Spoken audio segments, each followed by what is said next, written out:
Thank you very much. So I want to welcome everyone who is watching from home. Before I do a few things, just some quick program notes. Number one, this session is being recorded, so if you want to refer back to it later, you're welcome to do so in case you missed something. There is a question and answer button at the bottom. You can ask questions that we will try to address during this session or maybe in a future communication. We'll do the Q&A session at the end of our presentation. And please note that this is a webinar, so we can't see any of the participants who are on. You can see us, but we can't see you, which if any of you have done this before, you probably know it's a difficult way to present to an audience that you can't see, but just know that that's how these webinars work. So what we'll do now is I'm going to talk about our panelists and who's in the room and why. We'll do a prayer, and then I'll set some context and turn it over to Mr. O'Connor, who will bring us through a formal presentation on the schedule. So to begin with, let's just start with what we're doing here. Why are we here? This is the first of a series of webinars that we were going to use as a follow-up to our written communication. So this first written communication that came out last week was on the academic framework for our return. And this webinar is about that academic framework. There are lots of other questions for our safe return plan that will be communicated in written form in future weeks, and webinars will follow those and focus on the content of those particular written communications. There's so much information to share that we find it helpful to break it up into smaller chunks for both us to make decisions on and for our families to be able to receive. So again, this is the academic framework, which is our focus. Questions on any number of other things will take place in future series. Before we get to our prayer, I just want to let folks know who's on the call with us, on our panelists on the webinar. First, if you don't know, my name is Michael Wood. I am the principal at Jesuit High School beginning in my 6th year. We are joined by Father John McGarry of the Society of Jesus, who just joined us. He is the president of Jesuit High School. Thank you, Father. John Rotz is the chair of our Safe Return Task Force. He also works in our admissions office and is a basketball coach. We have Mr. Colin O'Connor, who will be giving the presentation. He is the chair of the academics subcommittee, who has created this academic framework for our return with, in collaboration with the school leadership and his committee members. Also on the school leadership is Dean Theodule. Roderick Theodule is our Dean of Students beginning in his 3rd year. We have Dr. Fadia Desmond, an assistant principal for instruction and student life, also beginning in her 3rd year. We have, although you're titled Dean Theodule, that's actually Ian Farr. Ian's got the wrong title in there, but that's Ian Farr, everybody.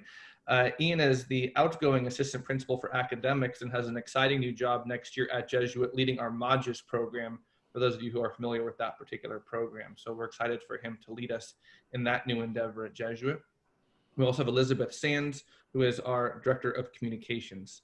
So that's the group who is here tonight. We're happy to be here with you to talk about this particular series of our webinars on our academic return. But before we get into that, let's do what we always do at Jesuit High School and begin with prayer to remind ourselves that we are always in God's loving presence. So let's just take a moment. And I'll read to you the prayer, the personal prayer of Father Pedro Arrupe. Father Arrupe was the previous superior general of the Society of Jesus. He was the leader of the Jesuit order in the world. And this was his personal prayer. He's a famous Jesuit. He's the one who coined the phrase, to be men for others, which we now have purpose to say, to be men and women with and for others. So I will share with you the prayer of Father Pedro Arrupe. In the name of the Father, and the Son, and the Holy Spirit. Grant me, O Lord, to see everything now with new eyes, to discern and test the spirits, that help me read the signs of the times, to relish the things that are yours, and to communicate them to others. Give me the clarity of understanding that you gave Ignatius. Amen. Amen. name of the Father, the Son, and the Holy Spirit. Amen. This is a prayer book called Hearts on Fire, Praying with Jesuits. If you find this is a wonderful prayer book for all of the prayers that we use, especially in Jesuit education and in the Society of Jesus. So Hearts on Fire, and Google it and get a copy. So let me set some context for all of us tonight about this academic framework return. To begin with, everything that we're doing is about safety, right? Safety of our students, our families, our faculty, and staff. That safety is leading the way, and that safety is being determined and guided by the guidance from state and local authorities, especially in the areas of public health. So everything we do is couched in that. Jesuit isn't taking a rogue perspective or doing our own thing. We're going to do a really, really good job with the guidelines that are given to us and appropriate them for Jesuit high school. But safety and following the proper guidance is governing our work at all times. The second thing I would say is that all of our plans must be adaptable. Both our planning itself is adaptable and the plans we're coming up with are adaptable because we know this is a fluid situation. So what you'll find tonight is the plan that Mr. O'Connor lays out for us is a plan that is able to adapt quickly and in a variety of ways to allow us to seamlessly move between different phases of learning and different individual and family needs. So adaptability is a part of this. It also means that we're being careful, as I mentioned at the start, to not give too much information at once because things are fluid. It's really important that what we do communicate, we do so with some authority and confidence, and that we're not changing our plans as guidance continues to change. So this is a series, this is a process, this is the academic part of the process, but adaptability, and I would say for myself and others, patience need to govern the context of our planning. The third thing that I think is important for us to know is that our goal in our safe return plan is to bring every student back to campus who wishes to attend. That is a goal that we have set out from early on, that we want to be able, if we can do it safely, to be able to do that. The plan that you will see is, in fact, what we're able to do to bring every student who wishes to attend in-person classes at Jesuit next year is going to happen. At the same time, we wanted to make sure that when needed, either for a day or a week or even a month, a student or a family, for whatever reason, who needs to attend school remotely is able to do so in a way that is an almost equally beneficial and effective educational experience, even if they're from home. So we'll get into this in more detail later, but just as a quick aside, if you go to your speaker view, if you're not already on speaker view, I'm going to turn over quickly to Dean Theodule just to show what I'm talking about when I talk about being able to learn from home, if you have to, while also being able to learn from the classroom for those who want and desire to do so. So Dean Theodule, if you can show them just a quick sample of what the classroom view might look like if you had to learn from home for a day or more. Go ahead, Dean Theodule. Absolutely, thank you, Dr. Wood. So the camera system that we have set up has multiple settings. Right now, we're on a podium setting where the student would be able to essentially experience a lecture directly from the teacher looking at them as I'm looking at you now. There is a home setting that gives them the full experience of the classroom.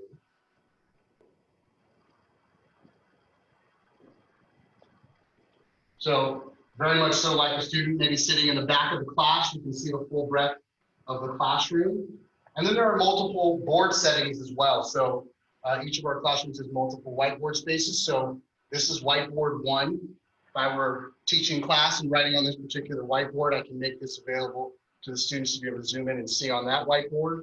Or the other preset setting for us would be to move to the other whiteboard. So as you can see, they can get a very realistic experience of being in the school, in class during the school day through the use of these cameras. Perfect. Thank you, Dean Theodule, for that very brief presentation. Every single classroom on campus is currently being outfitted with that technology. So no matter what class you're in, no matter what class you're remotely learning from, you'll be able to engage in the class in a meaningful way, even if you have to be at home. But our return is meant to be an in-person return with this option available to students and families who need to do that. This is also helpful for our teachers. One of the things that Mr. O'Connor will talk about is the many models that we looked at. Many of the models that we looked at, many are called a hybrid model, is a popular term right now, a popular way to go. In order to physically distance, they send some students home and some students to campus on a given day. Well, that might be necessary in many institutions. It's difficult for teachers to have to teach to a synchronous and in-person class while also teaching and worrying about a stay-at-home group.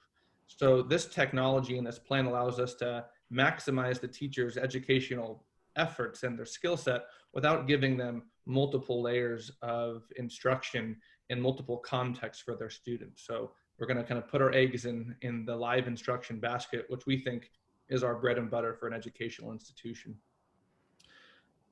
The last thing I'll say before I turn it over to Mr. O'Connor is this has been a team effort. This isn't just a couple of folks on a notepad scratching out some ideas in an office on a Zoom session. This has required the work of the entire campus to make this work. You'll hear from Mr. O'Connor that our teachers have agreed to do a lot more work to make this happen, to spread out their teaching. Our technology department has done an incredible amount of work to both test this technology, to install this technology, and to prepare to train our teachers on this technology. Our master schedule, I know it sounds like in the weeds of a school, but we have to redesign the entire master schedule to make this work. So our academic team, Mr. Dave Zelke, our director of scheduling, is rebuilding an entire academic master grid to make this work. So this is a massive undertaking for the school. We're already proud of the work we've done to do what I don't think every school is able to do. I think we are going to be somewhat unique in our ability to leverage the size of our campus, our technology, and our dedicated faculty to have a full return to campus in the fall. So that's the context in our Jesuit teaching. We always begin with context. What are we talking about and why are we here? So let's get into the experience of this particular piece. And I'm going to have Mr. O'Connor share with you a slideshow that gives you the details of our academic framework. So thank you, Mr. O'Connor. Thank you, Mr. Wood.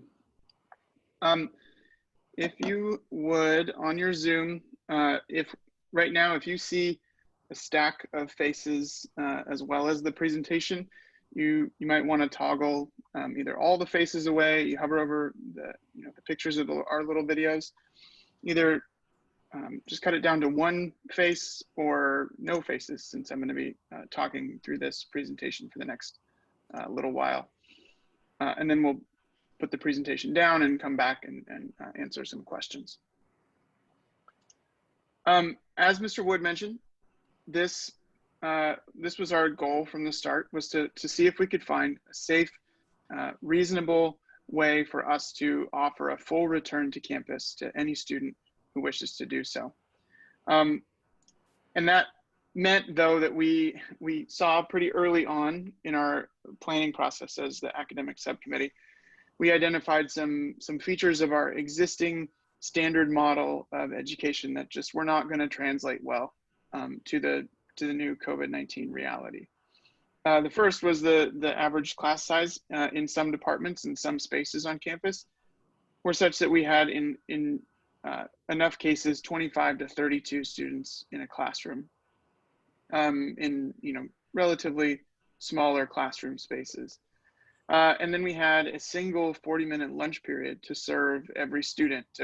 If they needed to go through the cafeteria line, there was one they could use. And then finding space on campus to eat. So we knew lunch would need to be rethought in some capacity. 5-minute passing periods. We are blessed with a very large, spacious campus with lots of room to roam in between buildings on the way to classes, but that also means that 5 minutes can sometimes be tough to traverse that space. And if we're needing to rethink traffic patterns and allow students some time, not just to get from one class to the next, but also just to be outside and have some fresh air time between classes, we thought that 5 minutes was not going to be enough. And then we also noted, and we experienced in the spring, and some of you or families are returning and know this also from the spring, that when it came time to translate our classroom experience to distance learning in the fourth quarter, we needed to kind of reconfigure our schedule a little bit because the modified block system just wasn't quite working the way that that we would want it to from the distance learning environment. So we noted that feature of the existing modified block schedule as something that we maybe wanted to try to avoid, and have something, if necessary, if it were necessary to go to distance learning as a whole school, we could really quickly pick it up with just kind of translating that to synchronous learning from home. As we started research, as Mr. Wood indicated, we looked at a number of different models. There are a lot of articles being written. There's a lot of discussion kind of in the education sphere about what school might need to look like in this particular case. And the word that is being thrown around a lot is the word hybrid. And really the word hybrid just means a mix of physical learning and a mix of distance learning in some way. And it became pretty clear that the model that's favored in a lot of places is a split hybrid model, which means that the school population is split into fractions, into half, into a third, for example. And then some system is designed to keep one half, or some fraction of the students off campus and out of class, and another to be on campus and in class, and then to rotate them, systematically rotate them on and off the physical campus space. We knew that this was going to mean that teachers would be needing to kind of regularly program for having a rotating cast of characters in class that was outside of the control of individual students and families, and was instead just kind of going to be drawn up randomly as best we could to split the campus in half. We knew that our particular schedule and our desires were not going to align with, an early morning crew and then a late afternoon crew. So some of those other split hybrid models just weren't seeming feasible. And there's also something to be noted about having students trade days on and off campus on a regular basis, and maybe even need to have everyone off campus one day a week for kind of an asynchronous day, which is what some models seem to have. That's a lot of free time for students to know about and to plan for months in advance. And we would hope that our students would not particularly make bad decisions, but if their parents are potentially returning to work in some capacity, we thought that would look very different than maybe the spring looked. So we figured we wanted to avoid that if possible. And then we also noted quite early on, and other teachers in other places are noting this as well, that a split hybrid model like that requires essentially preparing twice for every single class. Preparing to and having to kind of juggle students, okay, today he's on campus, or this group is on campus and the other group is learning from home, and then next time maybe trying to do the lectures differently, or deliver a lecture twice in a week to half the class, and then have the other half of the class working on something asynchronous. From a curriculum and instructional design standpoint, that just seemed to be untenable. So we looked elsewhere, and we started to kind of brainstorm what are some of the things that we think we need in order for a return to campus to be viable and to be safe. We knew for sure that we wanted smaller class sizes so that we could allow appropriate physical spacing between student desks, and then also allow for appropriate space between the teachers and the students in that kind of front zone as well. We knew that we wanted our class lengths on average to be longer than they are in our all-day model. So we did not want to go to something where we just have all classes meet every day. That would have been for 45 minutes in our all-day model, because that also creates the need for more passing periods throughout the day. We wanted to see if we could find a way to have consistency in a lot of ways, but one of the ways that we wanted to provide consistency was in the number of class contacts per week. And for families who have been with us in recent years, our modified block schedule, students usually have 3 class contacts in a week. But then if we ever have a short week, one of those gets lopped off, and then they only have 2 class contacts. The day that gets lopped off usually is an all day, and so they have their 2 block class meetings. But teachers have pointed out in the past that that inconsistency in terms of how often they see their students each week does tend to affect instructional time and design. We wanted our rotation to be easy to digest, easy to understand, and to be consistent, so that it was never, we didn't have too many exceptions or weird inversions or fixed periods. We wanted a split lunch. I mentioned earlier that having a single 40-minute lunch for 1,000 students on campus, and also for faculty and staff to take their lunch, didn't seem to be feasible in this particular reality. So we investigated the possibility of splitting the lunch. As mentioned, 5 minutes was not enough for the passing time, so we wanted to find a way to increase the passing period time. And then to provide some easy translation and transition to distance learning for the whole school, if necessary. And then the benefit of that is, in our particular model, as Mr. Wood has mentioned and Dean Theodule has demonstrated, we're going to have those classroom cameras. So on any given day, students who are going to be able to learn from home for that day or for a short period of time can easily remember, oh, this is the class I have today. This is the time that it meets. It's the same time every week, that kind of thing. So by virtue of the space that we have on our campus, by virtue of some of the way the numbers were already breaking down for, or breaking out in terms of how we were thinking about the master schedule, it turns out that the fix we found was to add a period to the schedule. So we had 7 periods, 7 academic periods before the school day, and we instead added an 8th and designed something new and different, which I'll show you in a moment. But the reason this seemed to do the trick more than anything else that we were considering was it brought average class sizes down. It brought them down into that range where we can safely fit students physically spaced in the classroom. And then it means we're maximizing the use of classroom space all over campus. So the schedule looks like this. As I mentioned, we valued the idea of a simple, straightforward rotation. So we just have a simple, straightforward rotation moving throughout the week, where each class meets 65 minutes a day, 3 times a week. So period 1 will rotate throughout the week, as will period 2.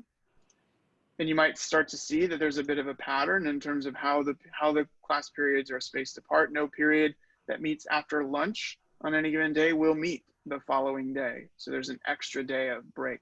So that a student maybe who gets homework here has this whole day to work, but a student who gets homework here has all these periods that could be some of his flex periods before that work needs to be turned in the following day after lunch. So hopefully this will provide some spacing between classes that our previous schedule actually didn't quite afford in some cases. So rotating through. And you might also have noticed that the lunch period is a different period every day.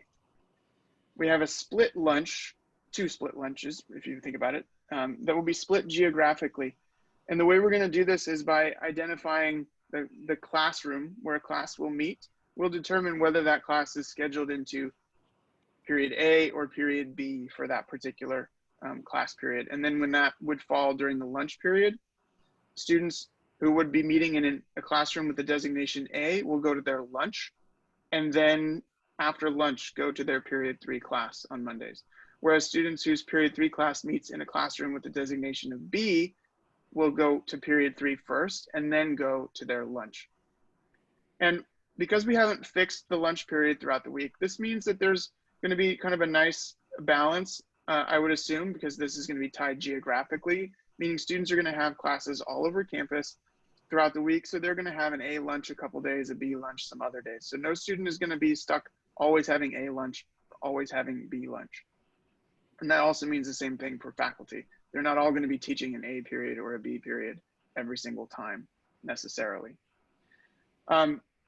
This geographical split, usually we were thinking about it'll break down to what we sometimes refer to as the Sacramento campus or the Carmichael campus. So we'll just kind of go geographically, the west side of the campus classrooms and the east side of the campus classrooms. Those things will be denoted on schedules later in the summer. We added 5 minutes to our passing periods between classes. So that means we will now have 10-minute passing periods. Five minutes between the end of a lunch period and moving into a classroom period that follows it. But that 10-minute passing period means that students and faculty will have a chance to step outside, not necessarily rush immediately to the next classroom space, kind of move deliberately but leisurely through the campus, and maybe even stop somewhere, physically space themselves out and catch a breath. And we managed to leave in, and I'll let Mr. Wood explain in a little bit. This question came up last night. Our previous schedule had time afforded to the examen, which is the daily prayer that we conduct after lunch. And it's a deeply Ignatian tradition to do this particular prayer, and this was something that we wanted to make sure we left in the schedule. So this after lunch period will always have the examen built into it, so it's an extra 5 minutes afforded to that period of prayer. And it's a good period for students of all faiths to stop, kind of think about their day, recall their previous day, recall the day that's still unfolding before them, and to practice a little bit of Ignatian discernment in prayer. There are consistent start times. So the beginning of every day is 8:30. First period meets at 8:30, and release the same time throughout the week as well.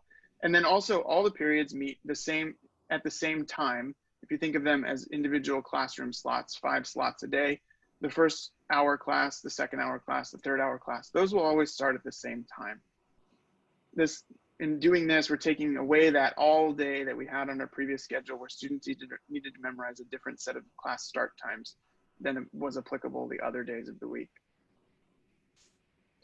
And there's a plan for short weeks. There's only a few of them this year.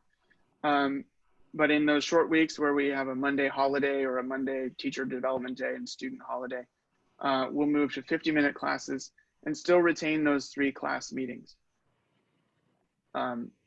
As you can see, there's still kind of 3 meetings for each of the classes throughout the week. I'll come back to the collaboration and talk about that in a little bit. But I want to talk a little bit more about the kind of the student experience and maybe start anticipating some of the questions that you might have about this. So this means that effectively average class sizes are going to be in the range of 18 to 22. And that is the size that we identified pretty much all of our classrooms can accommodate with appropriate physical spacing between the desks, both for students and for the teacher as well. There will be a few of our larger classrooms that easily can accommodate 30 desks with that kind of space, where this, the scheduling number might be closer to 25 or 26. Students will have in this model the same number of academic classes. We're achieving this by adding a flex period to each student's schedule. And that means that some students will have a flex period in addition to the flex period that they were already going to have based on their plan with their counselors from the spring. It's important for me to say that, and maybe you can intuit this a little bit, if we're adding a class period to the class schedule so that we can effectively space students out more, we are asking teachers to teach an additional class. That doesn't mean, though, that we have additional seats available for students to sign up to take more classes or different classes than they signed up for in the spring. So at this time, we are not going to be taking any new course requests from students and families. There will be some version of a schedule change request process either late in the summer or in the fall when school actually starts. But the limitations on that are still yet to be seen because the master schedule is still under construction. And when we think about the fact that pretty much every single classroom space and then a couple that have been kind of turned into classroom spaces are going to be used almost every single period, we're not going to have a lot of room for students to move from one class to the other. So we're just going to ask for your patience and your flexibility with your students scheduling in that particular way. We just won't be able to entertain those kinds of requests to the same degree or volume that we have in the past. Naturally, if there's an error in someone's schedule, those things will rise to the top and will need to be taken care of, in due course. As I mentioned, there's 3 class meetings every single week. So a student can always count on seeing his teachers 3 times, whether it's a 4-day week or a 5-day week. Maybe students don't feel the same way about all days that other folks on campus do, but you know, all days tend to have a bit of a reputation of being a long grind and a bit of a slog, trying to go through 7 different classes worth of material. So there's no all days in this schedule. Even those short weekdays are shorter. There aren't as many classes as on our traditional all days. There's built-in time for office hours and collaboration in small groups. Our old schedule had once a week a collaboration chunk of time of about 85 to 90 minutes that was used by counseling, campus ministry, Christian service, and you know, a couple of other things throughout the year. But we knew that the meetings that took place in those collaboration spaces tended to be slightly larger gatherings, things like class masses. And so that collaboration time was not going to work in that larger chunk. So we divided it up into smaller pieces to begin every day. But that doesn't mean that students need to be on campus every day at 8 o'clock. Instead, just like in the past, we'll come up with a way of communicating to students and families which days in a month or in a semester they'll be asked to come to campus for collaboration to meet with their counselor, for example. Office hours, we're still kind of working on what those are going to look like for teachers, but teachers will be communicating with their students once classes start how to take advantage of things like office hours in the morning. There's an easy transition here to distance learning because this schedule with its consistency and the slightly shorter classes, 80 minutes is a bit hard to handle on Zoom, but 60 to 65 minutes is a bit more kind of a natural cutoff for the end of a Zoom class. So if we needed to transition to distance learning for the whole campus, it's easier for students and teachers to pick that up. And it's also easier for our students who will be tuning in from home on any given day to know that they just need to tune in at the same time that they would have needed to walk into class for the bell if they were on campus in that particular day. Students will, in this model, be allowed to arrive late or leave early if their flex period is the first or the last period of the day.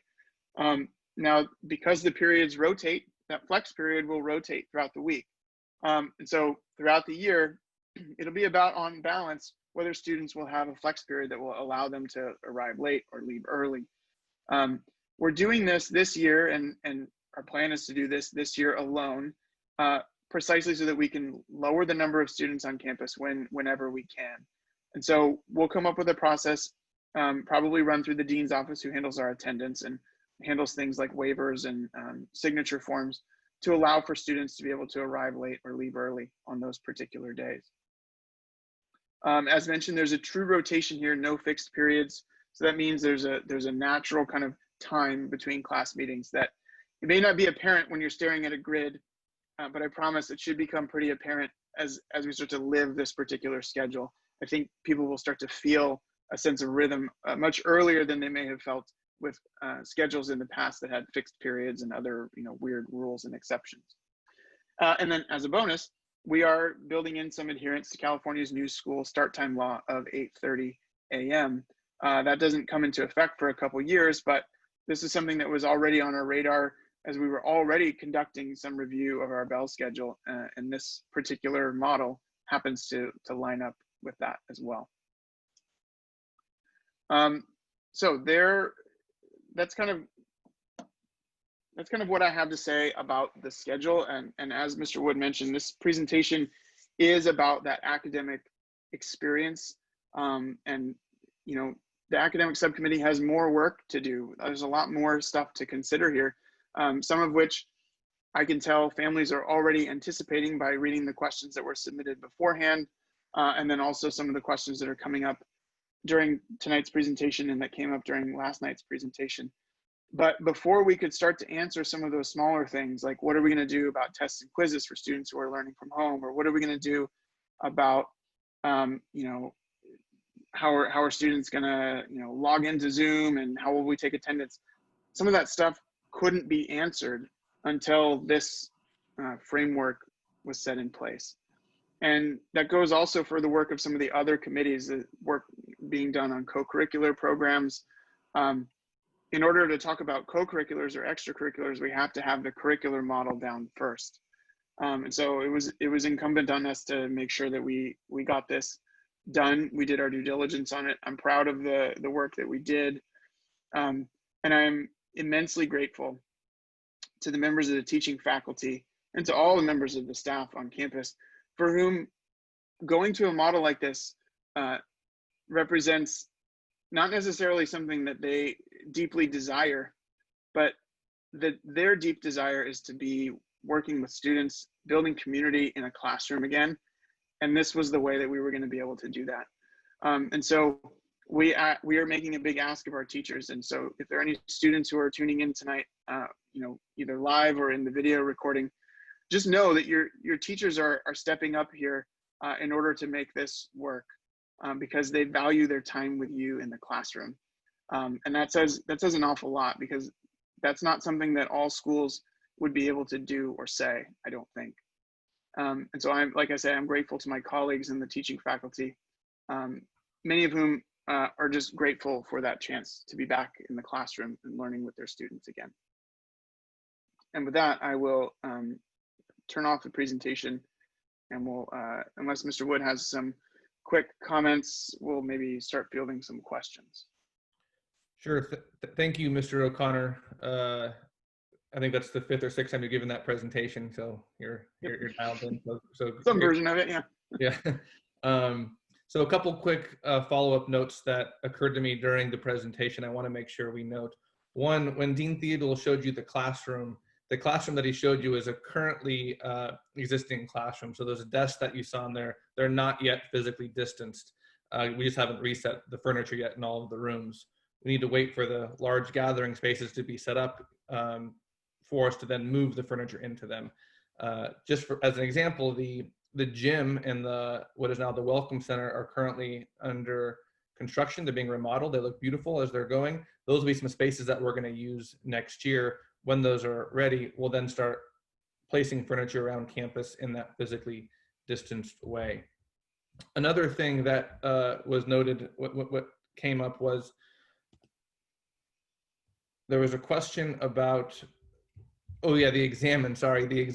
Someone asked if the examine had to do with some sort of exam period or where there was a physical exam, and that's just part of the word. It's an examination of where you are in the day, where Christ is in that day, and a chance to give gratitude and to be aware of what's happening in your life. And maybe, as Ignatius asked us to find God in all things, can we recall in examining our day where we found the grace of God in our lives? So it's not a physical examine piece. The next thing that came up was a question about discipline. And again, as Mr. O'Connor said, a lot of the details of virus mitigation or of daily practice will be held in a different seminar. But I don't mind noting two things about that right now. One, whatever practices that we do end up solidifying for the year, they'll be strictly enforced. Everyone knows that some teachers enforce dress code more than others, and that's how typical schools work. That's not the case this year. If we're committing to doing something next year, it's all in. It's an all or nothing game for us. So we're not going to tolerate joking about COVID next year, making fun of this. It's the example we used with some students was, joking about having a bomb at the airport. You don't get to do that, right? It's not just how we're going to be enforcing the actual behavior, but the tone in which they return to campus has to be consistent with all of those virus mitigation protocols.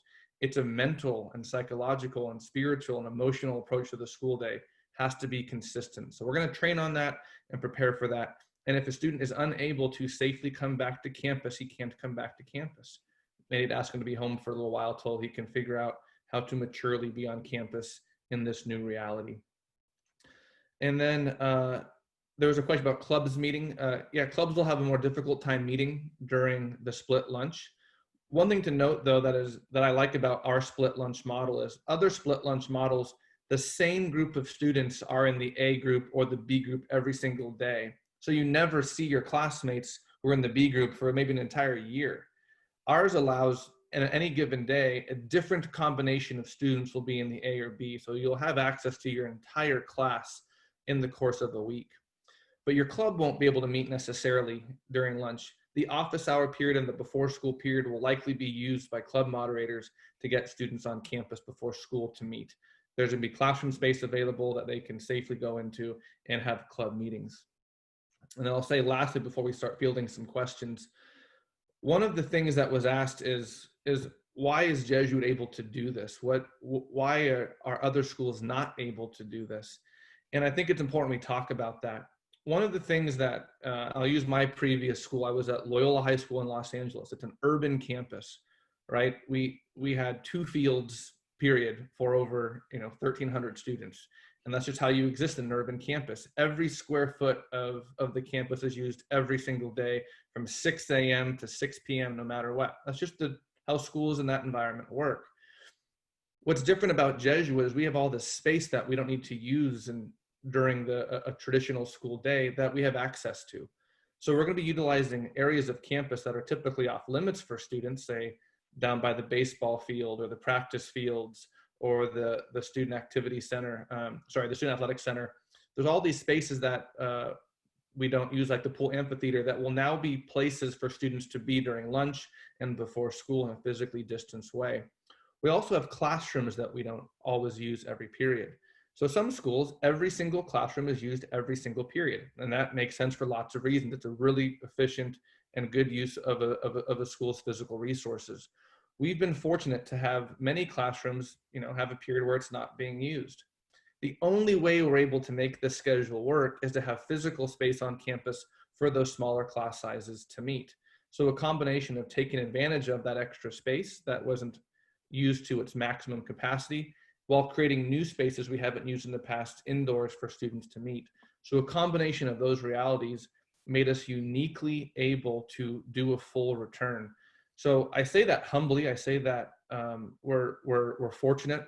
It wasn't a design we did 50 years ago when the school was being designed to make that work. We got lucky, but we're going to take advantage of that scenario to create an everyone can return plan. So for schools who can't do this, it's not because they're not trying or because they just simply chose something different. It's possible that a lot of schools don't have those particular features that allow Jesuit to make this work. So I think that's all my other quick notes, other than thanking Mr. O'Connor for his presentation. And maybe if Mr. O'Connor and Mrs. Sands can guide us through some questions we should answer, I'd be happy to take them. Sure. There's a question here, and it came up last night as well. And given the state of the news right now, there are some legitimate questions about what if there's just this rise and we end up with another shelter-in-place order at any point. The plan then is to move to distance learning using this schedule, and then wait out the shelter-in-place order. Who knows what that could look like in that particular case, but that is our stated backup, is to move back to distance learning. I mentioned that the academic subcommittee's work is not finished, and one of the things that we're still working on is a revision to our distance learning protocols from the spring. So based on the lived experience of that kind of emergency distance learning format, and feedback from families, from teachers, from students, we have some changes that we're going to implement. And hopefully, if we were to need to move into that particular environment, our offerings and our preparedness for that will be even stronger than they were in the fourth quarter last year. So another couple questions I'm seeing, the question of masks, as we mentioned, and it's okay, we'll address it briefly here. We're going to address that in more detail in a future webinar, but we have no problem beginning to address that question right now. So following current guidelines, yes, to have this many students and faculty and staff on campus every day, masks and face coverings will be a part of our return to campus. The question is how? What are the details of that? Obviously, they can't eat with the mask on, so how do we navigate lunch? How does a student take a break from that mask? One of our other subcommittees, the Facilities and Operations Subcommittee, is working on breathing spaces. This is, for example, Well, little flags out on our expansive campus say, if you need to go, take a moment, take your mask off. It helps them know where to go and helps our faculty and staff enforce the rules about mask wearing when you have them on and have them off. So the details of that, give us some time to work out, but clearly mask wearing will be a part of the physical, of the safe return. Another question that came up was, what are these larger spaces that we're going to use? So we have plans in place for using the entire gym, both the east and west side of the gym, the new Welcome Center, which was previously called the Little Theater, and the Harris Center will be among the large gathering spaces for us to physically distance students during flex periods. Spaces like the library, which was a previous flex period location, is clearly too small for an open flex period. So we can start to imagine and we're thinking about this, Mr. Rotz does a great job of thinking about every moment of the day for a student. How do we care for his return? So when a student walks onto campus next year, he'll be organized by class here. He'll have a choice to go to an indoor gathering space, socially distanced, or an outdoor gathering space for his class here. So he'll have these great places to go with their classmates as they're preparing to go to their first class. So one, we know that students like to know what's expected of them. They get stressed when there's gray area. So we're going to try and limit gray area for them so they know exactly how to navigate a school day, so we can navigate it together and navigate it safely. We also have a rainy day plan that we're still working on. If it's raining, we're going to have to use classrooms for lunches, for example. If we can't have them out in their physically distanced outdoor spaces, which will be tents and fields for them to be on. If we can't use them, we're going to have to use classrooms for lunch like we were in elementary school. So we'll have a lot of plans for those rainy day scenarios as well. Those were a couple of the questions that I saw. Will desks be cleaned between classes? That's a great question. So the answer is yes, in multiple different ways. And again, we'll address this virus mitigation in more detail at a future seminar, but some of the plans allow for a student to wipe down the desk that he's sitting in before he sits in it. So there'll be wipes and cleaning materials in every single classroom every day. There'll be a more formal, everyone does a desk cleaning session throughout the school day.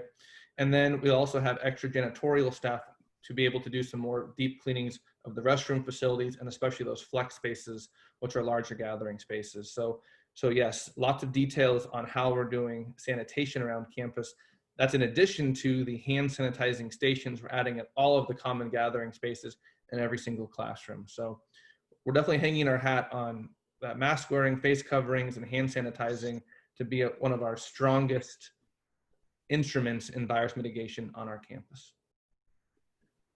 One thing that has kind of come up in some of the questions that we've gotten beforehand and came up in some questions last night is just asking about what specific classes might look like in this particular scenario.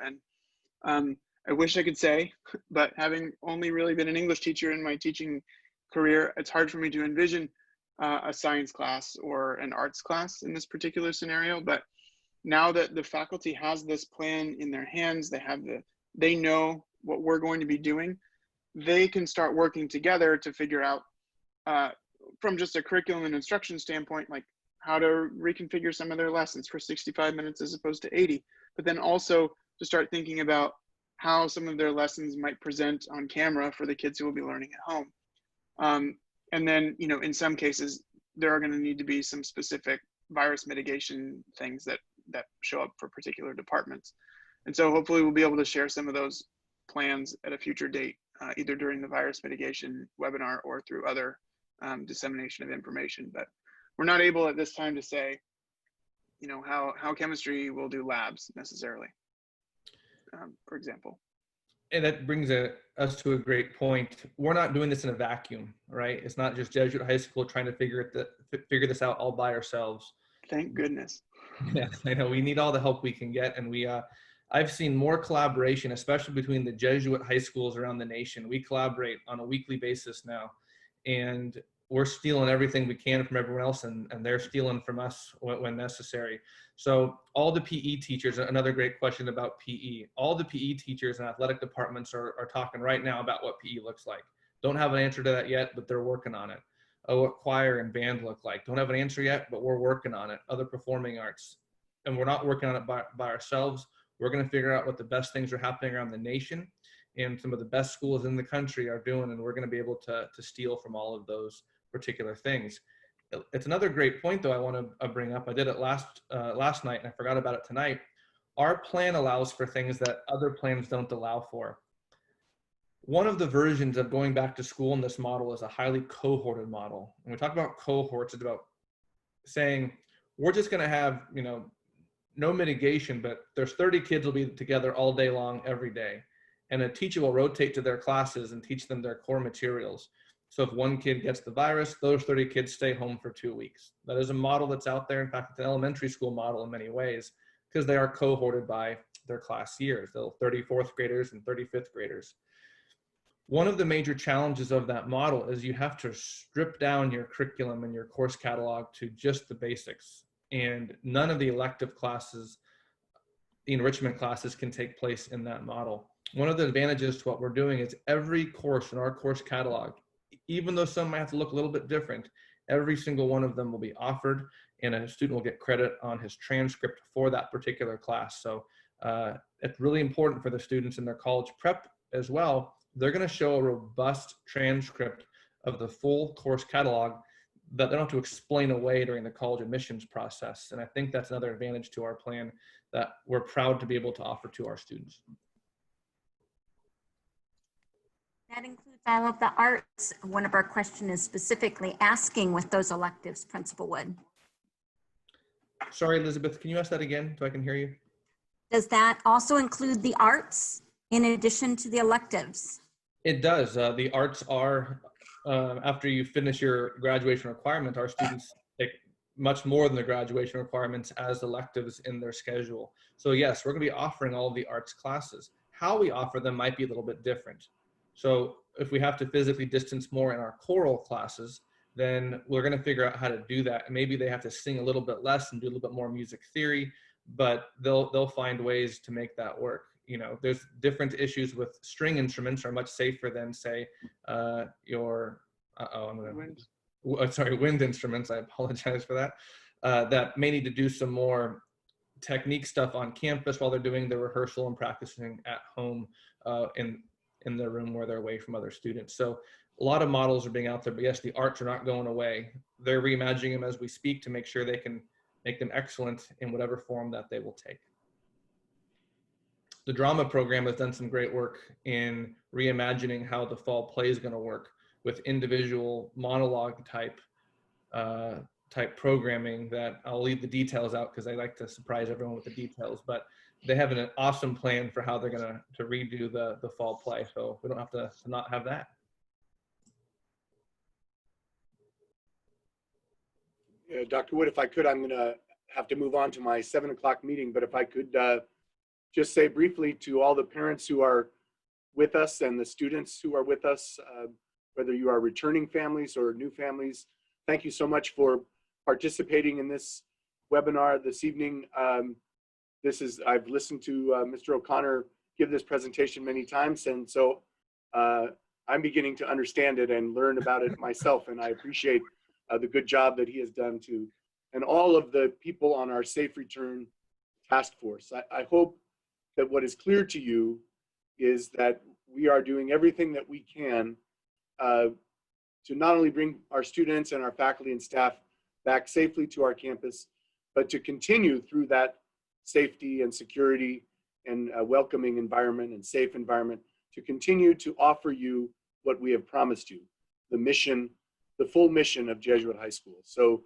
I'm grateful to Mr. Rotz and all those who are on the Safe Return Task Force, our administrative team, and Dr. Wood and our marketing communications department.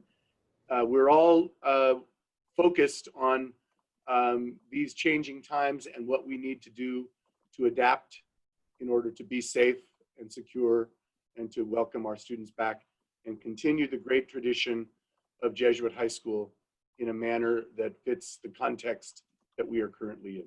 So thank you so much for being with us, and don't hesitate to contact the school if you have any questions, and I look forward to participating with you in the further webinars that Dr. Wood and his staff will be providing. God bless you all. Thank you. Thank you, Father McGarry. I too will be heading to, I believe, the same 7 p.m. meeting that Father Begier is heading to now. See you there. See you there. See you there. So just want to say thank you to everybody. I'm glad that we were able to give a demonstration of the classroom experience today, which I'm not demonstrating now. But look forward to seeing all of our students back on campus. We've missed them and can't wait to have them back full-time at the beginning of the school year. God bless. Thank you, Dean Theodore, for all your work on this. One of the things I'd like to mention, it was brought up, another question was, when do schedules come out? As I mentioned at the beginning, in order to make this happen, it sounds like, if you don't do this work, it's simple. You just added a period to the schedule. That's all it is. You're done. It actually requires Mr. Zelke, our director of scheduling, thank God he has that mind, to be able to create a whole new master grid that uses different and more classroom space and an entire layer of complexity with keeping class sizes below that number, and redesigning every teacher's section. So teachers teaching 5, now teaching 6. It takes all the work we had done. We actually had a master grid planned, ready for next year like we typically do. This plan blew that whole thing up. And so we had to start from scratch. So that does delay our ability to then schedule students into that particular grid in the way that we want to do it. So Mr. Farr, if you can correct me if I'm wrong, we're thinking mid-July we should be able to get schedules out to students. Is that correct? Mr. Zelke, I think it said July 20th is his ballpark. Okay. Yeah, that's the last way I've heard about it. Yeah. So please be patient with that, but that is a necessary reality to make this whole thing work. There were a couple of questions about Christian service on there. Please note the new name of that office is the Office of Service and Justice. And it's a great question, and it's one of those things that we're working on. There's a lot of details to go with, so that may be something we deal with on a case-by-case basis by class year, or sometime we need to spend a webinar on. So it's still on the list of things that we're working on. I know we're approaching the end of the hour here, and we want to respect your time. Please remember this webinar is recorded, so you're happy to go back and watch as many times as you want. Trying to catch up to everyone else on how many times they've seen this presentation. Exactly. Is there any last minute questions, Elizabeth or Colin? Anyone sees that they think we can handle right now before we say goodbye? No, we're getting a few more questions about mitigation stuff, and so that I think that next step in our webinar series will be helpful to a lot of folks. And so, folks, if your questions aren't being answered by us tonight, they're not going to disappear. They're saved in a log and they'll be passed along, because some of these questions are very much the kinds of things that our committees are still working on. So they'll be passed along to the appropriate folks. And then when we prepare another webinar series, it'll help inform the kinds of things that'll make their way into a presentation from a different subcommittee. So I guess we'll begin concluding. We're gonna sign off here. I want to thank all of the families that support Jesuit, that trust their sons to us every day, every year, and to continue trusting us in this new environment. As Mr. O'Connor said, we're going to answer all the questions that need to be answered in the course of time, and we appreciate your patience with that process. And reach out to us. We tell our students, we tell our new teachers that questions at Jesuit High School aren't off limits, and questions are a sign of strength. It shows engagement. It shows that you care and that this place matters. So please don't hesitate. We're here to help. Our job is to get these students safely back on campus and do what we do best, is to form them into men of competence, conscience, and compassion. And we do that primarily with our parent support. Your trust in us makes that happen. So you have our gratitude tonight. So at that, we're going to say goodbye. Thank you all for being here tonight, and we'll be in touch. Thank you, and God bless. Thanks, everybody.